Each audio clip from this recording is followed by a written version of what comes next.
Така што сега си пишувам 3 улоги. А тоа не се учи. Тоа веројатно го имаш. И треба само да го развиваш. Каде се чувствувавте своја на своето? На театарската сцена или зад неа? Па морам да кажам дека секој актер мора да биде и режисер на својата улога. Клановите не постојат само во театарот, на секое место околу нас.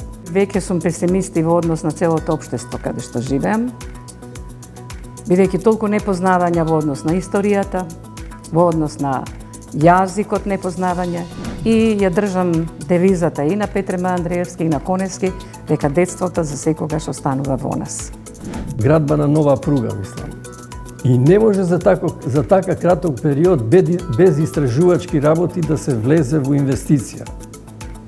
Веќе сме, мислам, поудучени еви од автопатите што влегуваме така како што влегуваме, без истражни геолошки работи.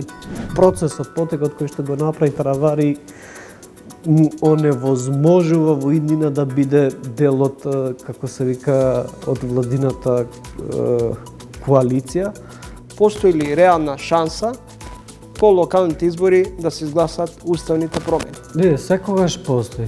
Во ова насока ја мислам дека треба посредништво и некаква гаранција од страна на Европската унија.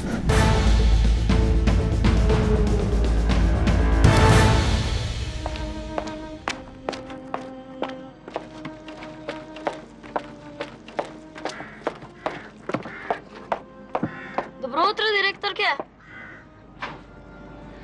Добро утро. Ај гледај си ги книгите.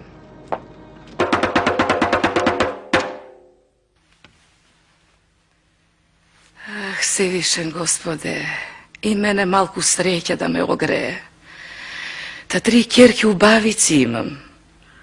И секоја посебен марифет. Кешки некоја да му падне за око на царскиот син. Повеќе од 5 децении активна присутност на македонската театарска и филмска сцена. Незината уметничка кариера вклучува речиси 50 улоги во театарските продукции, 10 телевизиски, филмски ангажмани, како и 20 режи. Освен на сцената, таа е препознатива и како сценарист и водител на бројни детски програми и музички фестивали.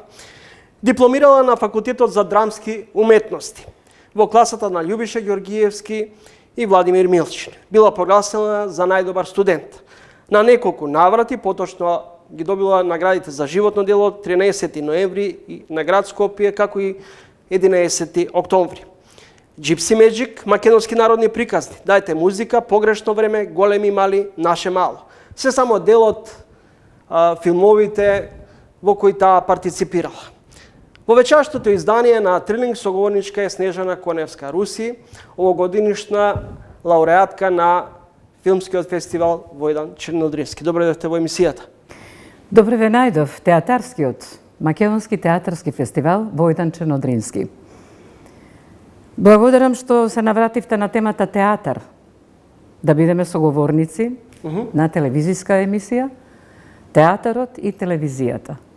А на Снежка не е далечна ни телевизијата, ни радиото, бидејќи првите почетоци се некаде во самото радио Скопје, во детската радиодрама.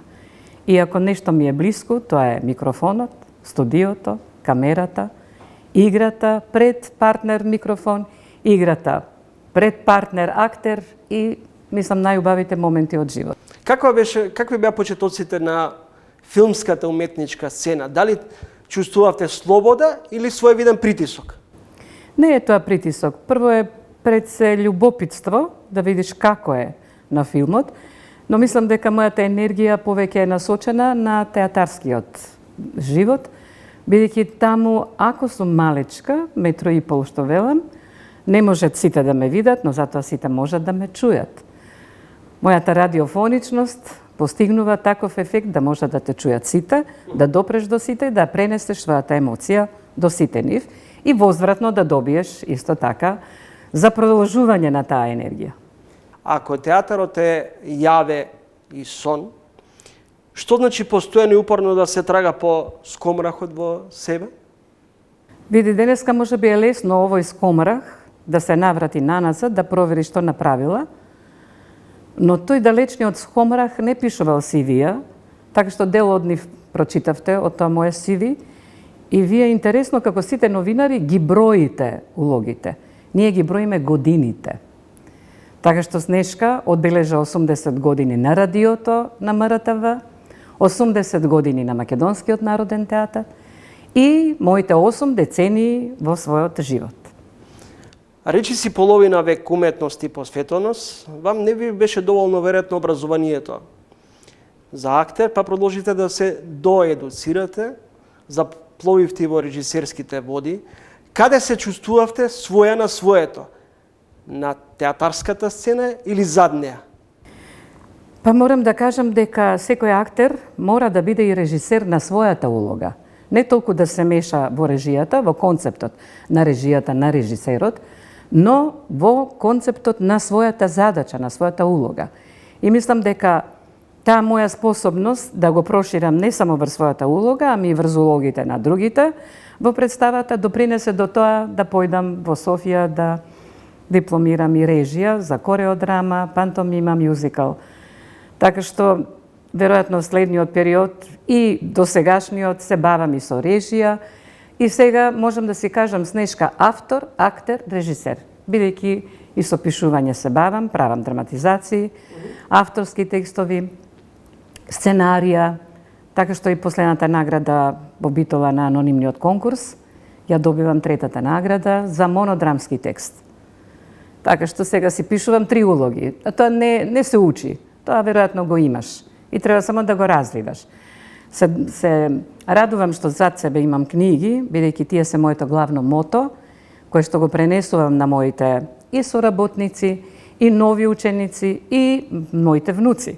Без книгата нема ништо, бидејќи енергијата на умот ја создава суштината на животот.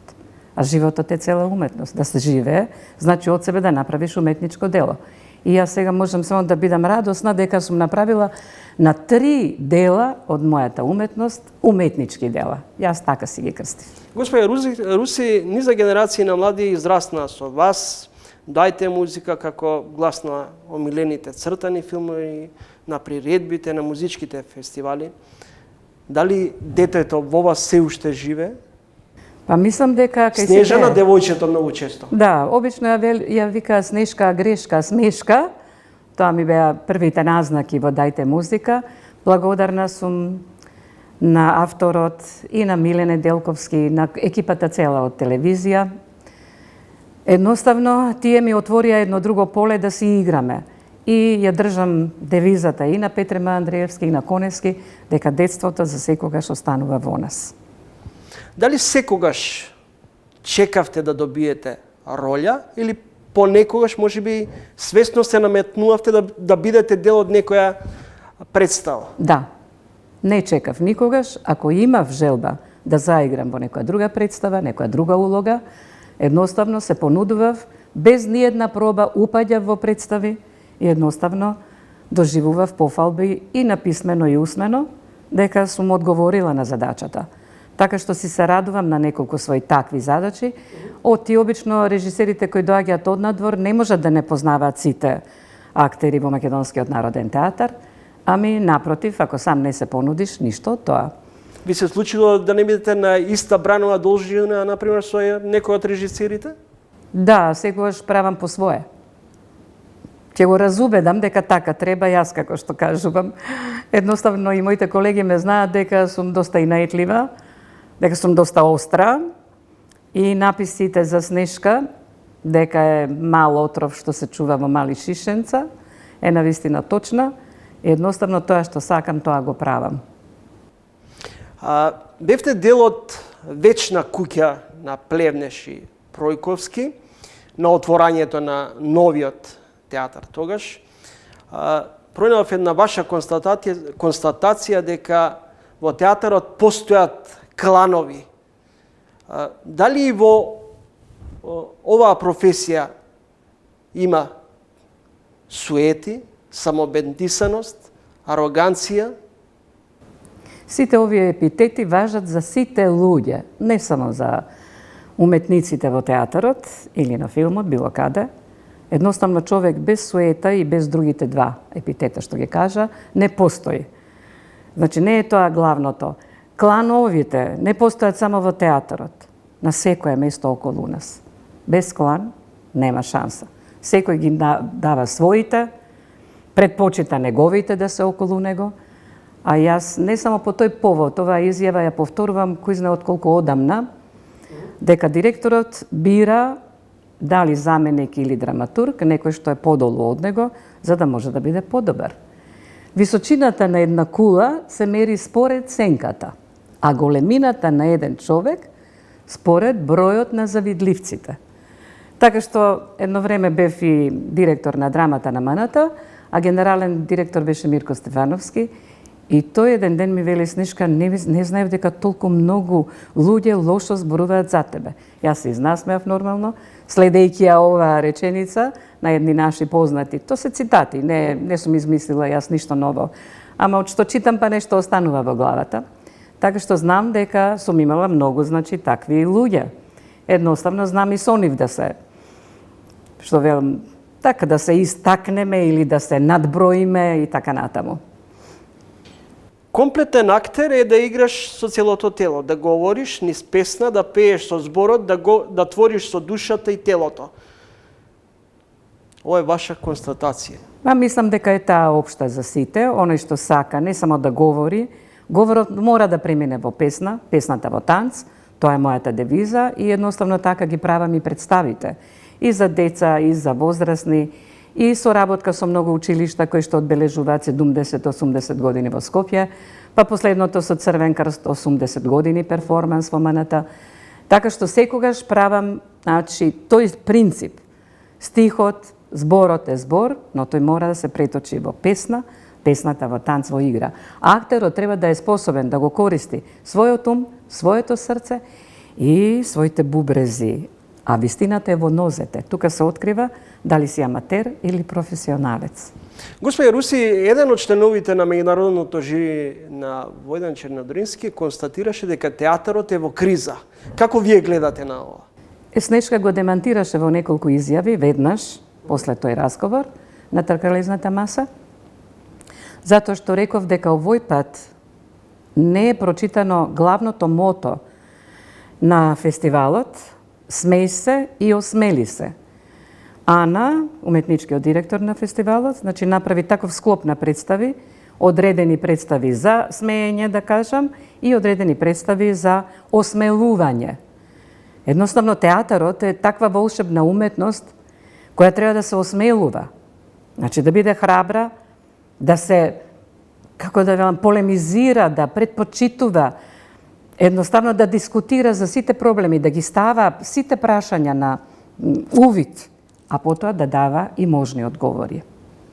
Без таквата волшебна сила на театарот, ние веќе не говориме за храбар театар, ами напротив, тој е веќе театар на стеги. Ова ЮНЕСКО 59-та година го има изговорено во Хелсинки, дека театарот ја губи својата моќ. А овде, на оваа година на театарските игри, видовме дека театарот се осмелува и без најмали финансиски средства да направите представа, само со актер, гола сцена, привремени или костими, значи имате успех, се вели тоа. И тоа е таа старата реченица за актерот и за театарот: еден актер, простор и гледалиште и имате представа. Така што финансиската криза е прва во македонскиот театар. Но јас главниот проблем го гледам малку пошироко во Македонија, со драмските секции, така ги нареков, театрите, во Струмица, во Прилеп, во Куманово, во Штип. Тие екзистираат при домови на култура или центри на култура, поново кажано. Тоа значи дека немаат своја автохтона ни култура, ни процес, ни финансии, ништо.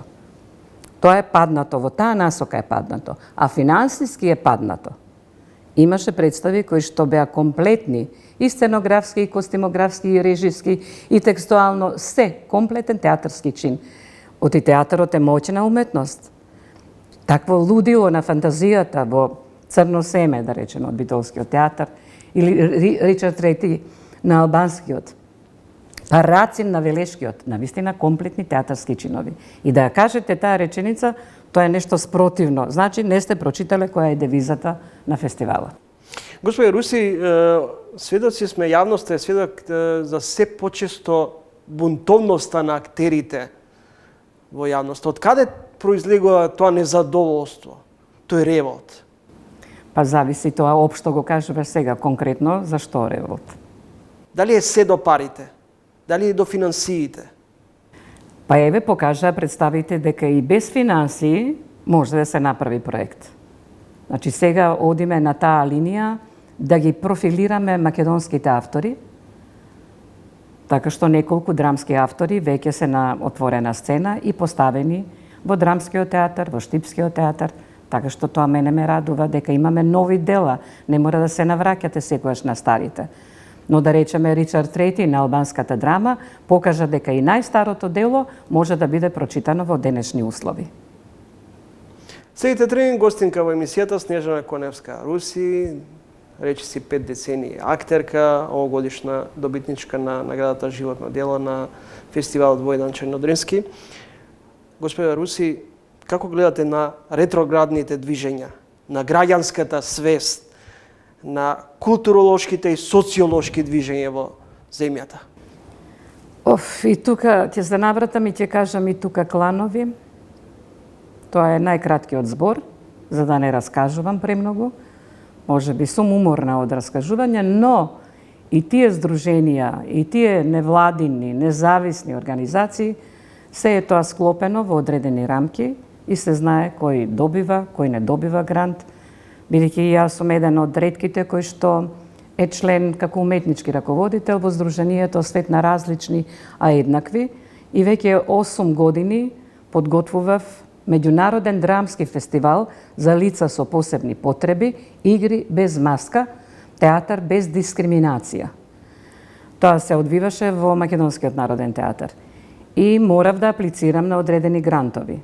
И тогаш сваќаш, во однос на тоа кои се добитници, дека повторно е направена некаква договорна шема и дека тука се задоволуваат само основните работи или не добивате ништо. Така што и во тоа не верувам веќе. Едноставно, може би веќе сум песимист и во однос на целото општество каде што живеам, бидејќи толку непознавања во однос на историјата, во однос на јазикот непознавање, и често ја слушам реченицата додека го говорам македонскиот јазик и додека го преточувам на своите внуци, тој ќе живее. Не, формално правно Снежка е пензионер. Формално правно македонскиот јазик треба да биде ставен во европската агенда. Не да стои зборот сегашен или денешен, како и да го преведете. Значи, тука сум многу потресена од тие аспекти. Едноставно, ако јас започнав со српски јазик да говорам, моите професори или наставници, уште во 11. октомври училиштето, Грозда Данова, Александар Бошковски, изучувајќи ја граматиката на македонскиот јазик, ме научија да говорам и да бидам најдобра и од своите соученици.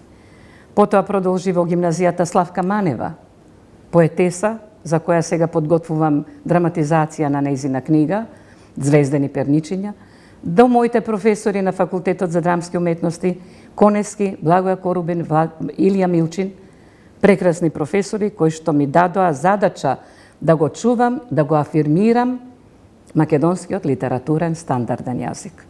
И моите забелешки веројатно одат не само на телевизиските новинари, соработници, ами и на своите колеги, веројатно малку сум издодевна со моите забелешки, но се надевам дека нешто останува, колку и да се бунат. Зошто имаме изместени вредности? Наместо квалитет, доминира сушност она што вие велите кланови. Тоа е, живееме во едно такво време. Не постои веќе вреднување на вистинито и лажно, вредно, невредно, професија, мисија, а театарот е тој кој што дава можни одговори, предпоставени одговори. Порано мислев дека похрабар е театарот, може да постави многу похрабри прашања, но веројатно со годините сите стануваме покомпромисни. Па оттаму веројатно и комисијата меѓудржавна стана компромисна, слушајќи трети или над себе други, а не поаѓајќи од својата професија. соочување со македонскиот менталитет, дали луѓето изгубија довербата во себе како граѓанска сила? Не, мислам дека не е изгубена, само е компромисот сега подоминантен. Секогаш мислиш што ќе кажеш, колку ќе кажеш, зошто и како. Зошто се мери зборот? Се плаши? Се плашиме да искажеме нешто? Па тоа е, само треба да го послушаме ЮНЕСКО. 1959 година кажал во Хелсинки на едно свое излагање дека театарот е најмоќната уметност. А тој веќе не се осмелува, вели, треба да го градите театарот и треба да се осмелувате. Оттаму ја поздравувам Ана, уметничкиот директор на фестивалот, Бојдан Чернодрински, што апострофираше смеј се и осмели се. Не живеј во мочуриштата, во длабочината и така натаму, ама осмели се да се фатиш во костец и со најострите проблеми на сегашното живење. Кога сме во однос на справувањето со најтешките проблеми, кога велите, препознавате ли кај нас лидерство, визија, систем на морал или на изместени вредности, или сето тоа во едно? Ова е тема малку поширока и мислам се обидувам да бидам кратка во однос на временското траење. Се кажа во самото прашање и едноставно мислам дека вака ако продолжиме не гледам излез. Зато вела може би повеќе сум песимист сега и се вели тоа го гледам крајот. Не сакам да го видам лошиот крај, би сакала да има лидери, но тешко се раѓаат лидери. Снежана Коневска Руси, активна пензионерка. Баба на внуци. Така, точно. Баба на тие две внучиња, од ќерката Јана, Павел и Саша. Втора баба и на други внучиња, синовите Иво и Боби, каде што имам уште две внучиња, кои што се плашат, може би, од зборот на Снешка, бидејќи постојано ги исправа, дали се слекуваат обувките или се собуваат, дали се 200 или 200, дали се 300 или 300, на кого, нему и така натаму, многу зборови. Меѓутоа, јас се дичам со тие внучиња, едноставно живеам и работам и за нив и за многуте деца кои што сакаат да студираат факултет за драмски уметности. Но моето прво прашање е за тие што сакаат да студираат, дали ги прочитавте драмите? Кои драми сте ги прочитале? Кажува ни една. Велам, ние немаме разговор. Поздрав, пријатно. Значи, книгата е извор на се. Без неа, тешко. Образованието не сакам ни да го коментирам. Па вие очекувате лидери? Очекувате наставници? Професори? Моливчето на Илија Милчин и ден денес го паметам. Ми го предаде и вели Снешка, грижи се за македонскиот јазик. Значи, моите сеќавања се само за добрите професори, кои што некако ми го означиле патот. Не сум била ни свесна дека е тој пат, вистинскиот, нели? Сега може би е лесно да кажам тие ми го трасирале, или јас сум одела по зацртаниот пат, но сето тоа заедно е. Сами си го сквернавиме македонскиот јазик дома или ова што и политичарите Не, прво сами постојано дома. ни го велат од надвор се обидуваат да ни го оспорат? Не, вели нема никој да ја брани земјата која нема сама да се брани. Што значи дека прво ние треба да обстоиме на нашиот јазик, точен, како што треба, постојат и лектори, меѓутоа никој никого не слуша, секој мисли дека се знае.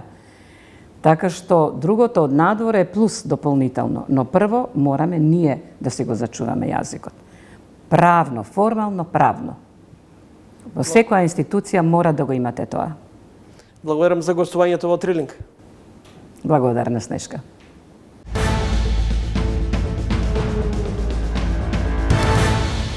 Колку ја што ги познавам работите во македонски железници, тамо по моје мислење нема, значи нити физибилити студија, а уште помалце идеен проект, а да не зборувам и за главен проект. Тоа вчера или пред некој ден го чув и од Министерката за финансии, која испрати писмо, нели некое писмо до некои, не знам какви тие, јас во финансии баш не се разбирам многу, до 21 банка во Европа и ни светот, кој фактички преку кој ние ќе добиеме пари, а главен гарант за повраток на кредитот ќе биде британската страна. И таа во својата изјава рече, на прашање на новинарот, рече ја не сум видела ни идеен проект, не сум видела ни физибилити студија.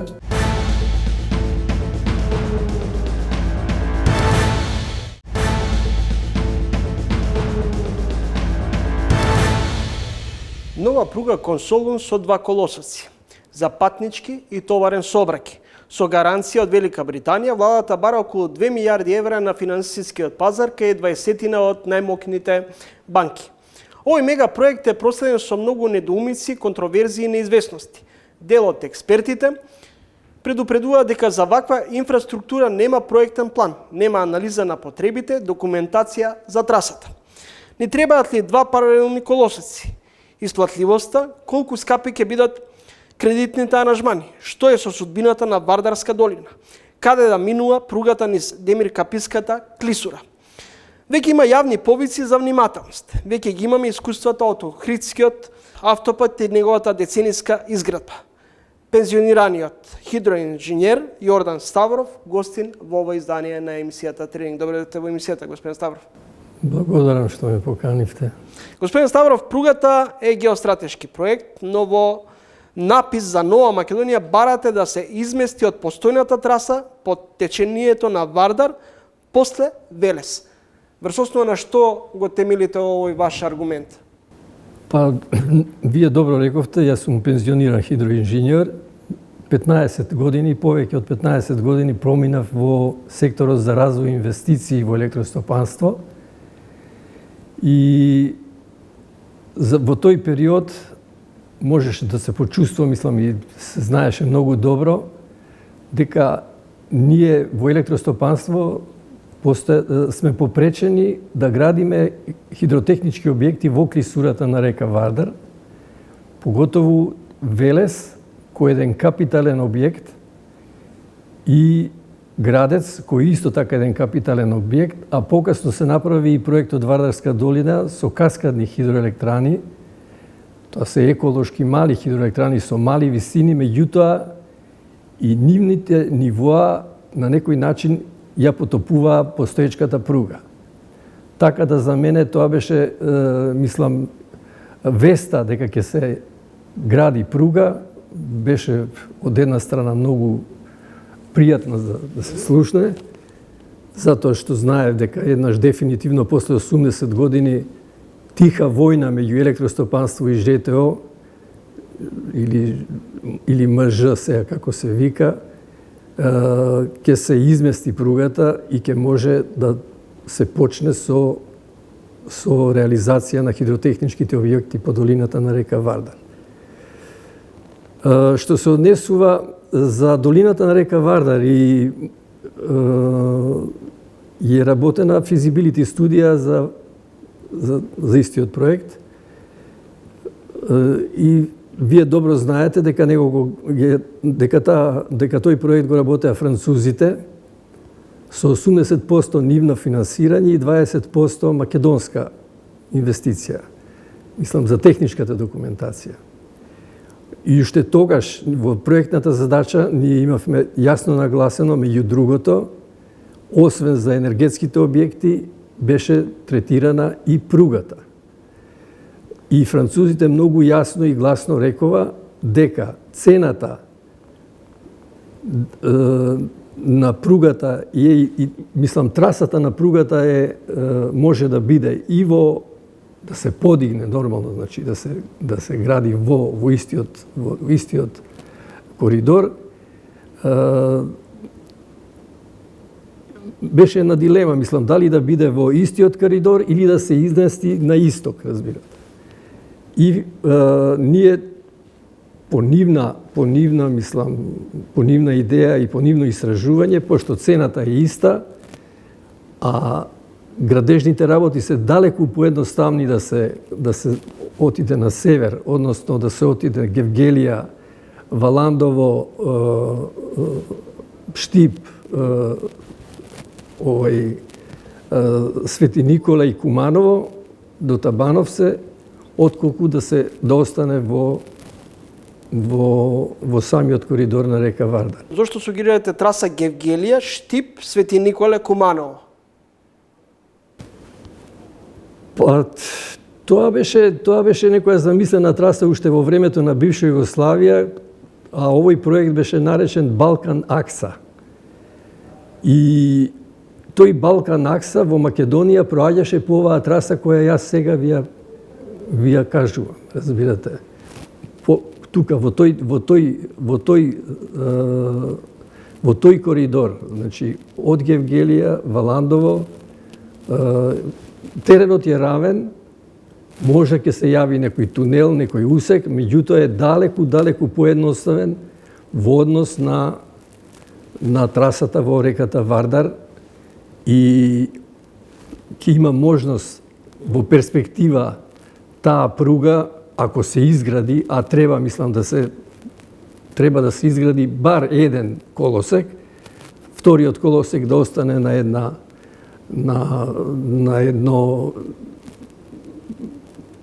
еден габарит кој може да прими уште еден колосек, ако случајно се развива, меѓутоа сега бар да имаме еден колосек да оди по таа траса со можност, значи, паралелно да се изгради или да се развива или да се репарира или не знам било што да дојде Се бараат финансиски средства за и изведуваш за два колосеци, за патнички и посебно за товарен транспорт. Има ли логика ако од грчка страна има една пруга, а од кај нас две пруги? Мислам дека нема логика да се прават сега во овој момент две траси, затоа што да бидеме искрени, грците нема да не чекаат и не чекаат.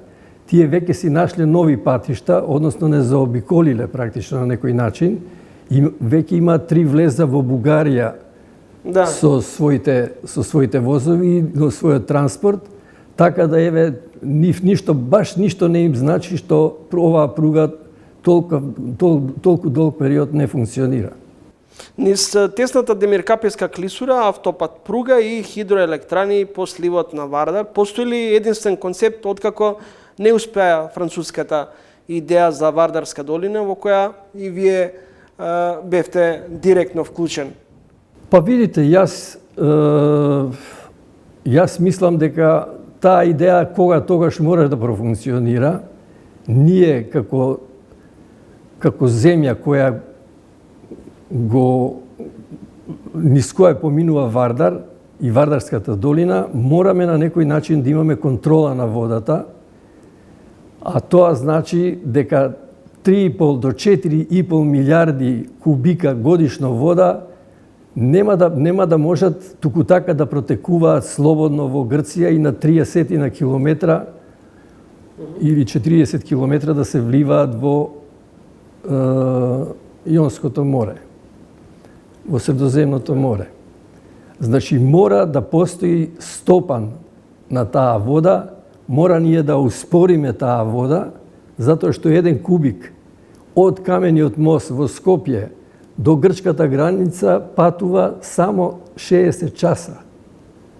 Можеме ли ние таа вода да ја задржиме 60 дена во период кога нас ни е најпотребна за наводнување, за пиење и за сите други потреби, рецимо.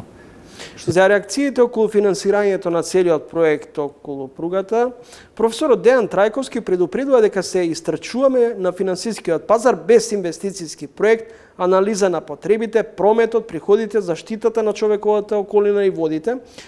Колку време треба за ваков всеопфатен проект за една пруга и дали сметате и вие дека помалку избрзано, аналфабетски се работи целиот овој проект? Јас го поддржувам професорот Трајковски. За мене не може пред 2 месеца ние да добиеме информација дека е земен кредит, склучен кредит со Велика Британија и веднаш да се ориентираме на главната инвестиција, 2 пруги и така натака и така натака. Колку ја што ги познавам работите во Македонски железници, тамо по моje мислење нема, значи нити физибилити студија, а уште помалце идеен проект, а да не зборувам и за главен проект. Тоа вчера или пред некој ден го чув и од министерката за финансии, која испрати писмо, нели некое писмо до некои, не знам какви јас во финансии баш не се разбирам многу, до 21 банка во Европа и ни светот, кој фактички преку кој ние ќе добиеме пари, а главен гарант за повраток на кредитот ќе биде британската страна. И таа во својата изјава рече, на прашање на новинарот, рече ја не сум видела ни идеен проект, не сум видела ни физибилити студија, а госпоѓата праќа писма до банкиве низ Европа и низ светот, разбирате. Тоа ми е толку контрадикторно да е то, не знам што да кажам, мислам. Иако сте вие хидроинженер, сега вас лично да прашувам, сметате дека е реално остварлив овој проект околу пругата?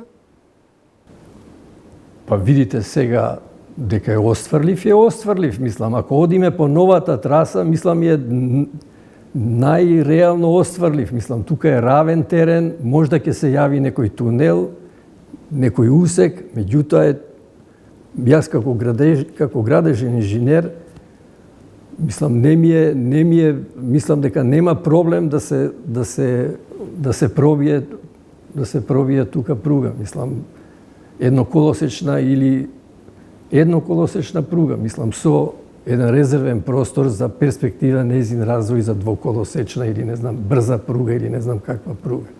Како неформална група на инженери испративте реакција до владата и министерот Николовски.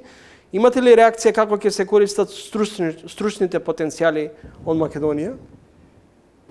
Па во врска со стручните потенцијали, јас имам луѓе, мислам со кои сум соработувал, затоа што јас го работев проектот на Градец за изместување на пругата, уште во тој период. И имам луѓе, мислам, од железници, меѓутоа тие се луѓе исто во пензија. Млади луѓе, ја не сум чул некој да се запосли, да се инвестира во млад кадар. И мислам дека ова е многу осетлива, мислам, многу чувствителна работа, градба на нова пруга, мислам. И не може за така краток период без истражувачки работи да се влезе во инвестиција. Веќе сме, мислам, поудучени еви од автопатите, што влегуваме така како што влегуваме, без истражни геолошки работи, без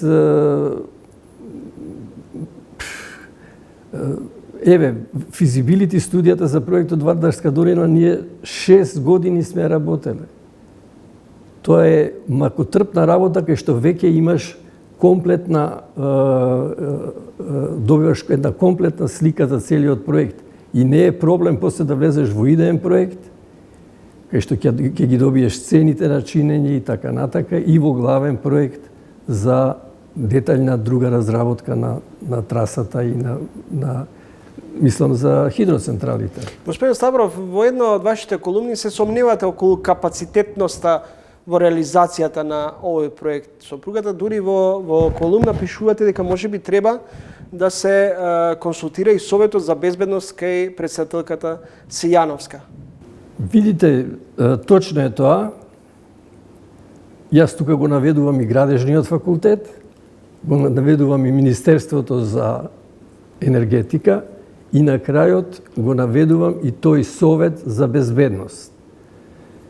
Јас не сакав да навлегувам во безбедноста, меѓутоа ја имам длабок сомнеж во тоа да сите наши суоземни врски од Солун, рецимо, до Скопје, одат во еден коридор, кај што, еве сега, дали сме во време на сите овие дронови и така дале, што се дешаваат низ светот, тамо 3 дрона да се фрлат и ние ќе бидеме практично парализирани како држава, разбирате. Ќе немаме никакви сувоземни контакти.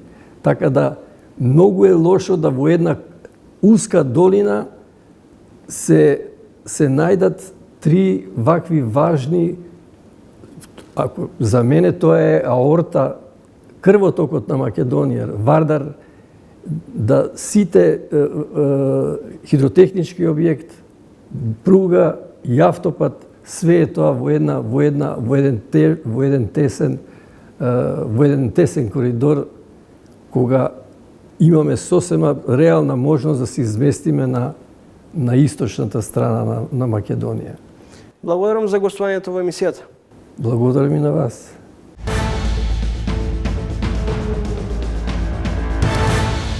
Спекулациите секогаш постоеле, дури и до пред некое време се шпекулираше дека сигурно заедно со локалните избори ќе има и предвремени парламентарни избори.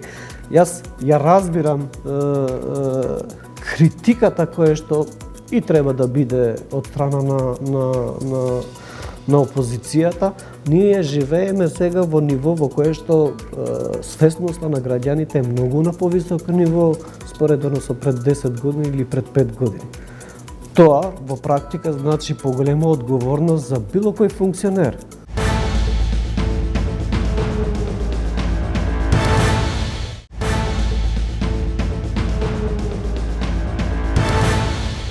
Како се наближуваат локалните избори, така се заострува реториката на меѓусебни обвинувања меѓу власта и опозицијата.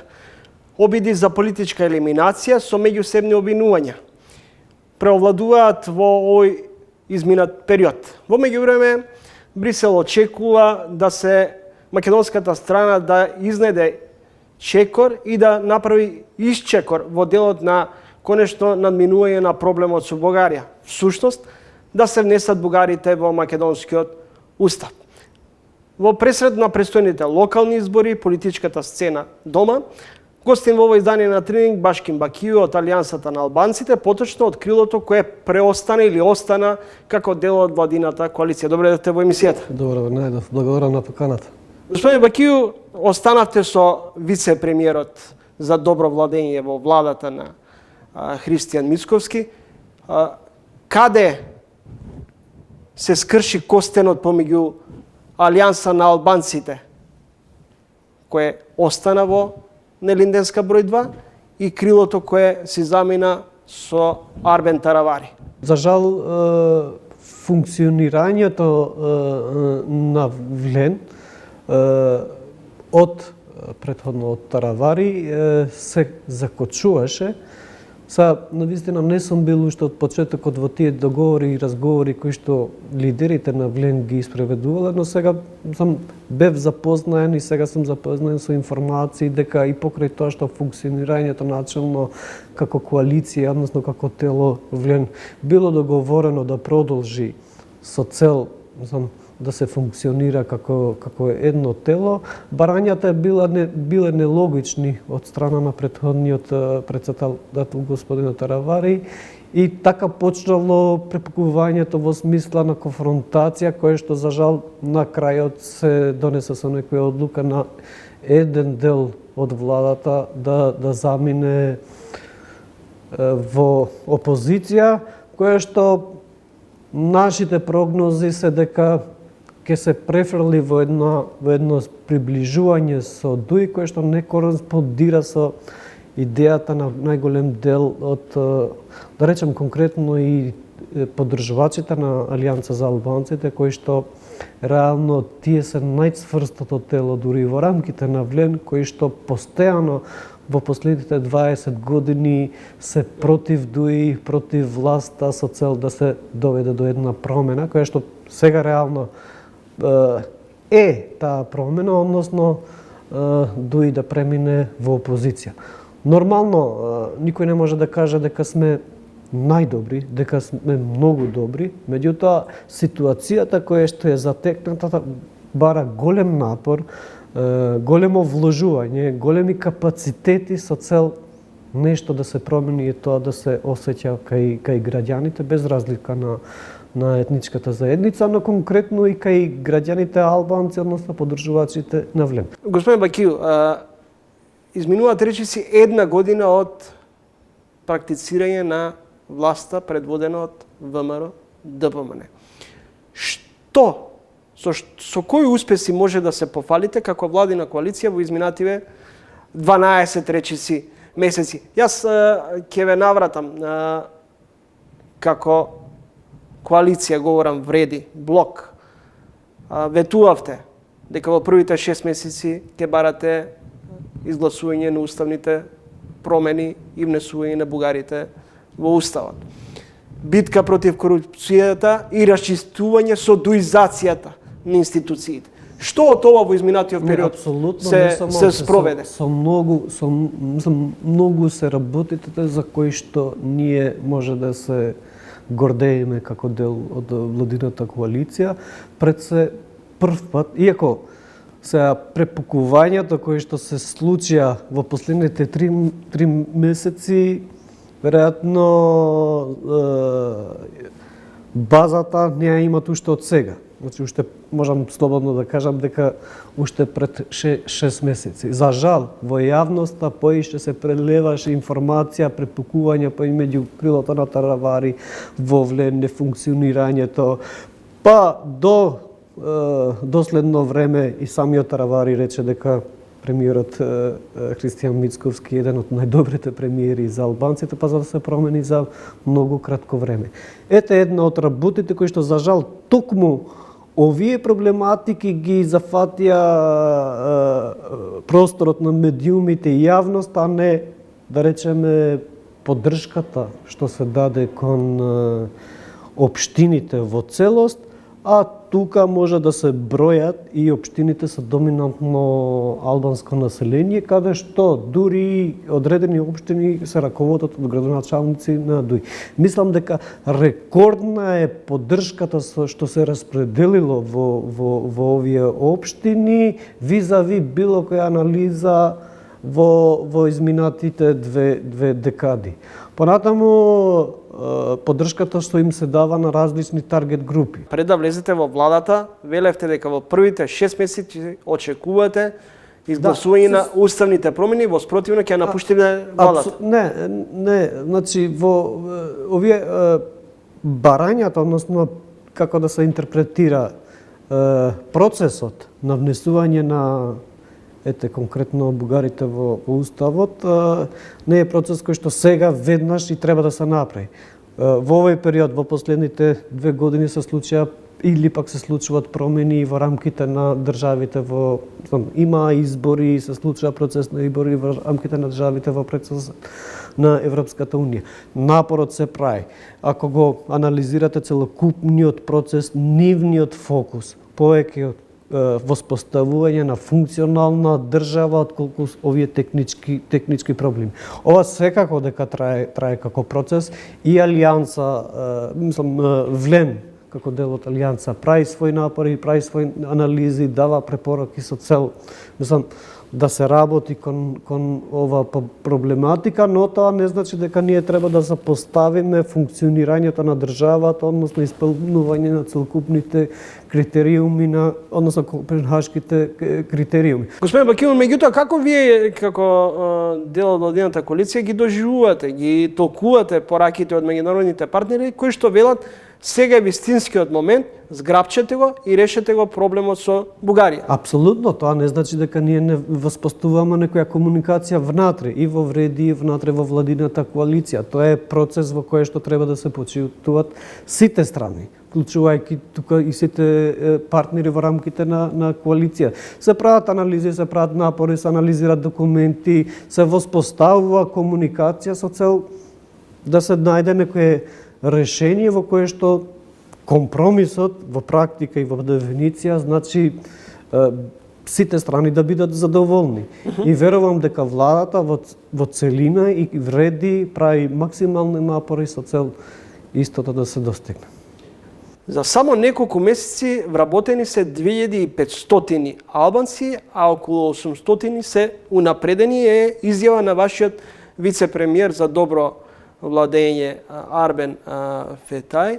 И сега се поставува прашањето каква е разликата меѓу вас и Дуи Во делот за кој до вчера велевте Али Ахмети и неговите соработници ја дуизираат државата, институциите, вработуваат. Тоа е разликата.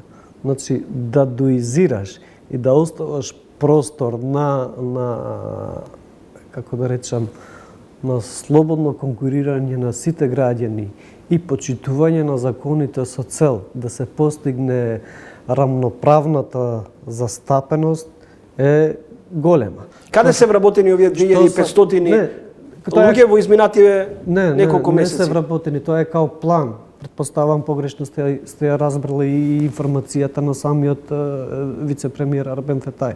Значи се прави план, бидејќи вака функционират институциите во периодот кога во одредена институција, без разлика колкав број на вработени има, во период на една година одредена категорија на вработени излегуваат во пензија и така се отвора простор за аплицирање до Министерството за финансии, одобрување со цел да се надокнати бројот визави, без разлика во која институција или пак јавно предпријатие има потреба со цел да функционира. Тоа е процес, тоа не е дека ги земаме 2500 и дека ги ставаме.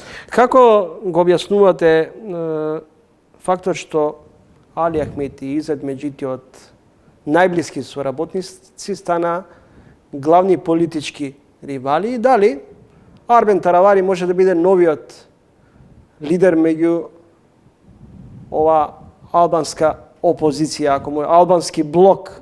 Аргументите и постапките кои што ги гледам на самиот Меджити, за мене во моментов се многу рационални. Другото, веројатно треба да ги прашате или едните или другите.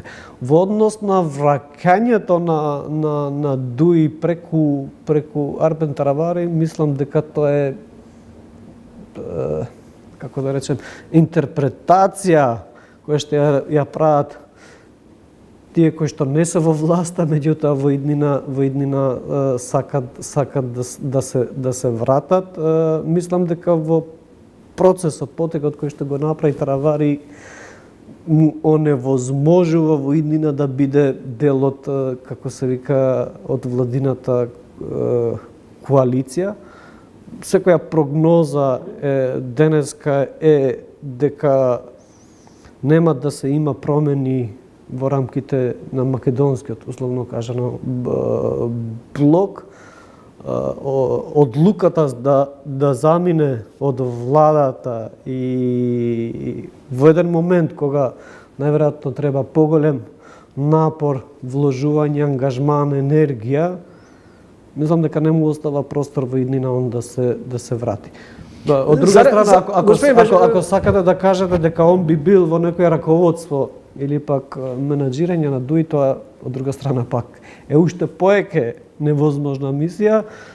Зборам од искуството што го имам и од истражување и од знаење на менталитетот на гласачкото тело кај албанците, структурирањето на Дуи во минатото и оставање простор самиот Таравари да влезе таму, мислам дека е премногу невозможна мисија. Секогаш во секоја партија се има борба за надмоćност во рамките на партијата и лицата кои што се создадени во Дуи не верувам дека ќе остават простор во Таравари да се приближи, а тоа ќе се докаже, бидејќи неговиот аргумент беше дека Дуи ќе го награди со голем број на општини, дури не се шпекулираше, туку се наметнуваше една бројка од 6 општини, што мислам дека воопшто не е возможно. Може би е трик на Дуи и на Али Ахмети, но тоа во ниту еден случај не верувам дека можно е да се случи. Господин Бакију, зареме не е поразително по речиси една година практицирање на власта да ги обвинувате вашите претходници, односно СДСМ и ДУИ? Не, видете, во било која институција да менаџирате има процеси. Политики кои што не можат веднаш да се променат и да се случат. За жал, ние сме стекнале такви институции во кои што не една година. Лично, доколку и јас останувам во оваа институција, мене ќе ми треба 3 години за да ја се порамнувам и да се доведам во ситуација каде што би се променило нешто. Јас сум затекнал институција која што има околу 28 милиони евра долг.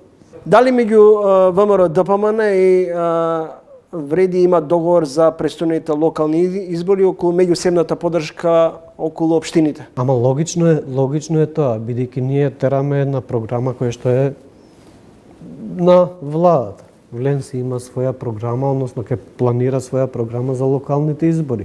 Јас спомнав поддршката која што владата во целина ја дава генерално за општините, меѓутоа тука се опфатени општините кои што се со мнозинско албанско население.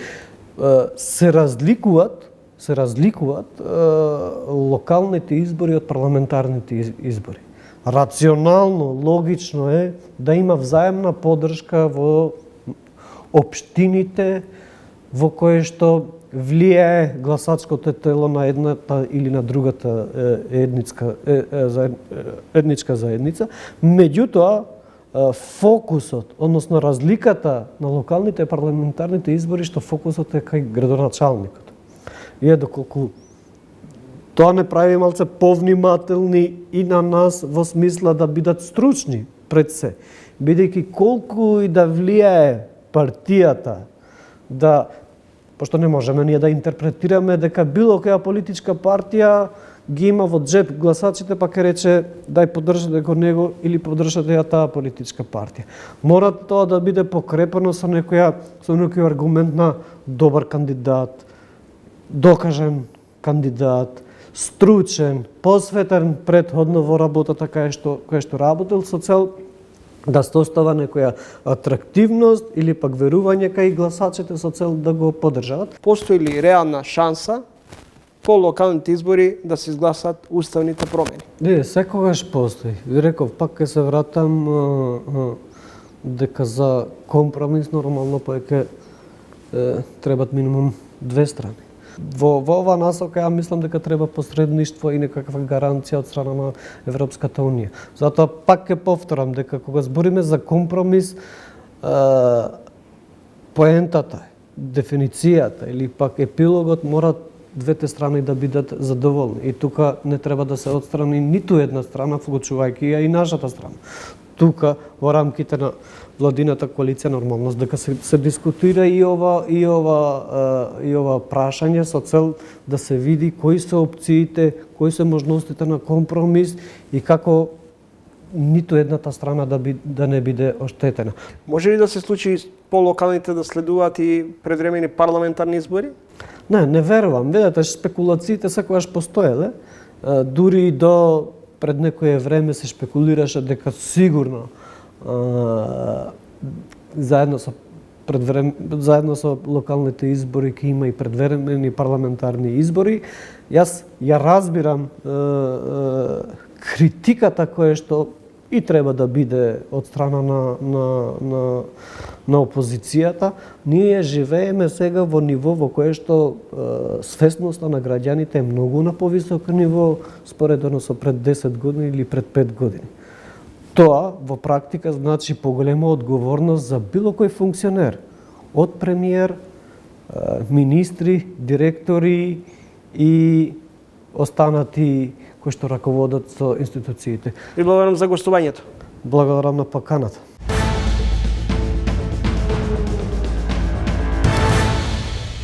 Следете уште едно издание на ТВ магазинот Трилинг со Снежана Коневска, Руси, Башкин Бакију и Јордан Ставров.